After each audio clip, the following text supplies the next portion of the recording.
Okay, let's unpack this. Chelsea Football Club. Yeah. They haven't just reached the FIFA Club World Cup final. Yeah. They've made a profound statement getting there. This deep dive, it isn't just about the scoreline from the semifinal win, right? It's about getting the mindset, the tactical shifts, and really what this whole tournament performance tells us about the club's, evolving identity and future. Exactly. So for you, the curious learner, we're going past the headlines here. We're dissecting those crucial moments, the underlying strategies that have put them right on the cusp of, global glory. You're absolutely right. This isn't just another match.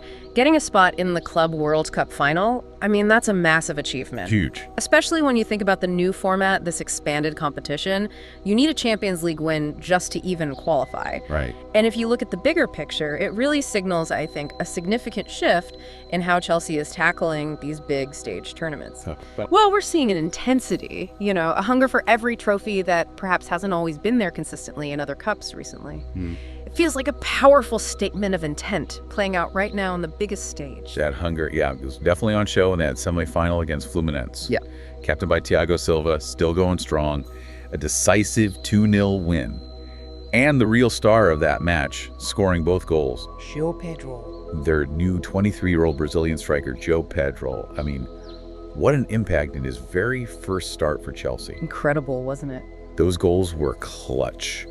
Powerful strikes, showed he can deliver when it counts, and his versatility, across the front line, priceless. It felt like maybe a moment where fans saw that clinical finishing they've kind of been waiting for. And what's really fascinating about Pedro, I think, isn't just the goals, brilliant as they were, it's his reaction. Ah, yes. To scoring against his old club. Exactly. He made a very clear choice not to celebrate, showed huge respect for Fluminense. He mentioned it afterwards, didn't he? He did. Said it was his boyhood club, the one that trusted him, believed in him when maybe others didn't, helped him get to this level. Right. But he was also really clear about his job now. His professional duty is to score for Chelsea. I'm paid to perform for my new team, essentially. That's it. He said that's what he came to do. It's this, beautiful, quite rare balance, isn't it? That deep personal connection, but also unwavering professional commitment. Says a lot about his character, his maturity. Definitely. And look, while it was Chelsea's day, we should probably give Fluminense their due for the journey. Fair point. Okay, they're mid-table in Brazil. But getting to the semis, that still positions them as a sort of flag bearer for South American football in this tournament. True. In the match itself, they were pretty defensive, weren't they? Counterattacking strategies, sitting deep, trying to hit on the break. Yeah, they tried. Fought hard, especially using their wide players to stretch Chelsea. But ultimately, Chelsea's quality just shone through. Yeah, it did. And the match, it had its share of tricky moments, too. Always worth a look. Oh, like the penalty call. Exactly. That overturned penalty for Chilaba's handball, the ref pointed to the spot initially. Yeah, if I remember that. But after a proper VAR check, video assistant referee, for anyone unsure, it was correctly overturned. Why was that? Well, the replay showed the ball hit his thigh first. His hand was in a pretty natural position, and crucially, he was actually trying to pull it away. Okay. So yeah, the right call in the end, even with the initial shouts. And then you absolutely have to mention Cucurella's goal line clearance. Oh, that was vital. Absolutely vital. Crucial moment. Sanchez had come out, Arias took the shot, and Cucurella, just incredible presence of mind, right place, right time. Kept it 1-0 then, didn't it? Could have changed things. Totally. Could have leveled the score at a really critical point. Proper game saver. Okay, so here's where, for me, it gets really interesting. Beyond just that one match, this whole Club World Cup campaign, it seems to show a real shift in Chelsea's mentality. Tell me more. Well, they've taken this competition incredibly seriously, which, let's be honest, feels quite different to how they've sometimes approached, say, the League Cup or the FA Cup in recent years. That lack of fierce hunger sometimes. Exactly. This commitment, it feels. It echoes that competitive spirit from the Abramovich era, doesn't it? The win-at-all-costs vibe. Yeah. Back then, every competition, every big stage felt like life or death. What we're seeing now, maybe it's not just wanting silverware, but kind of reinstilling that competitive DNA, forcing this new group, new staff, to demand more. We haven't always seen that in domestic cups lately. That's a crucial point. And if we think about why embrace this tournament so seriously right now? There are probably a few reasons. But go on. Firstly, remember that group stage loss to Flamengo? Yeah, bit of a shock at the time. Well, ironically, it might have actually worked out strategically. That loss put them in what you might call a comparatively easier bracket. Avoiding the big European guns early. Right.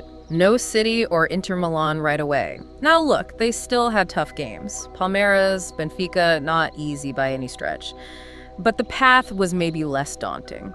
Interesting point. What else? Secondly, and this is huge, the money. Yes. The financial side. The financial benefits of this Club World Cup are substantial. Chelsea's already banked, reportedly, around 80 million. Wow. That helps with the transfer spending. Massively helps recoup some of those fees, and if they win the final, that number could get close to 100 million. Okay, that's a serious motivator. It's a massive incentive to take it seriously. It makes it a clear win-win on and off the pitch. And beyond the strategy and the cash, some individuals have really stepped up. Yeah. I mean, Pedro Neto, you could argue he's been Chelsea's best player this whole campaign. He's been electric. That mad dog work rate you mentioned, just relentless, runs a flank nonstop, incredible stamina, his dribbling, takes players on constantly, creates chances. And he had a big hand in Pedro's first goal, didn't he? The cross that led to it. Yep. And what's really nice is his dedication, saying he's playing this final for his friend Diogo Jota and his brother, shows real character. It does. Good shout. And then there's Tosin. What a signing. On a free, stellar business. Experienced guy, just comes in and delivers solid, no-nonsense performances whenever he's needed. Did it again in the semi. And apparently his influence off the pitch in that young squad is vital too. Especially his connection with Palmer, you hear. Great dressing room presence. Exactly. Fantastic addition. And the midfield partnership, that's been a real highlight too, hasn't it? I say to an end, so. Yeah, a really beautiful combination. They've been so consistent, hitting like an 8 out of 10 most games. High praise.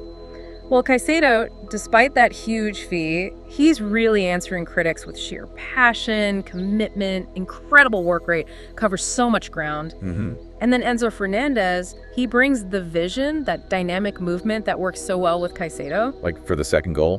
Perfect example. Passes the ball, then immediately makes a crashing run into the box. His movement just unsettles defenses, frees up space. Creates a chaos. In a good way. And that synergy, that midfield control, you have to give credit to Maresca. The manager's game plan, his instructions. Even though he's had some stick this season. Oh, he's faced plenty of criticism, no doubt. But his tactical calls, the setups in this tournament, they've been effective.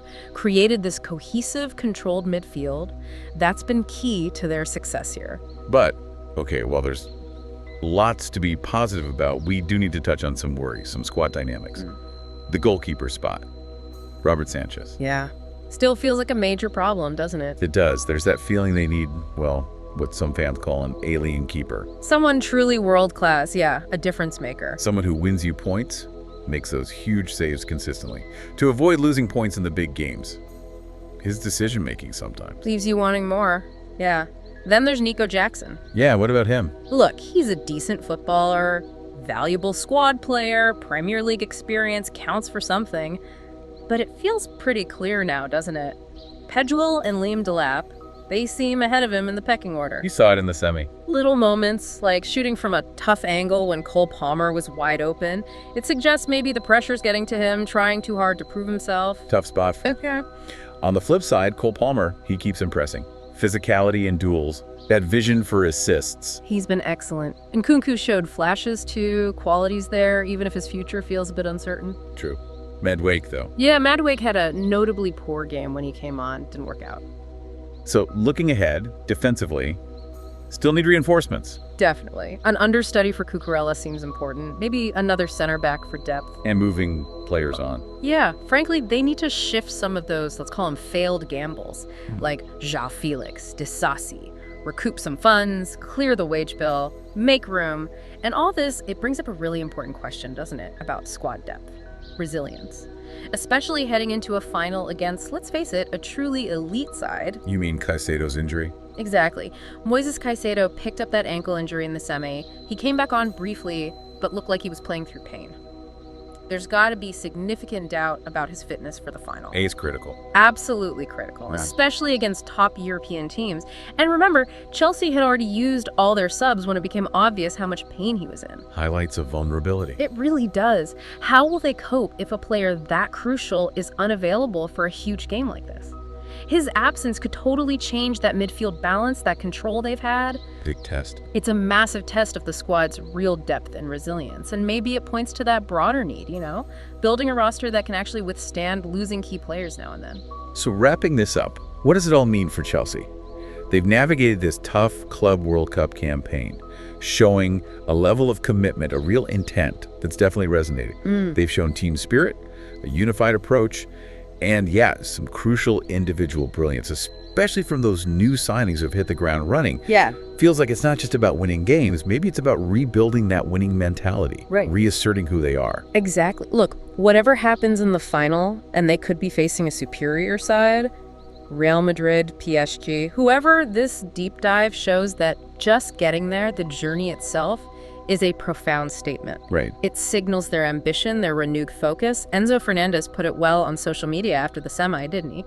Chelsea belongs on the big stages this campaign. It proves they are fighting like hell to get back there. Back to that elite level, competing for major trophies consistently. The intent, the mentality, the determination to compete for everything, that's the characteristic you associate with their most successful periods. That's the satisfying part. That's what truly satisfies here. It provides a really strong foundation for future seasons, whether they actually lift this particular trophy or not. Okay, so here's a final thought for you listening to mull over.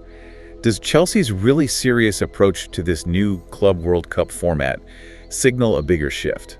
Will major European clubs start valuing these global tournaments more going forward? And maybe more importantly for Chelsea, how will the lessons learned from this campaign, this focus, this commitment, how will that translate into their domestic and European ambitions next season?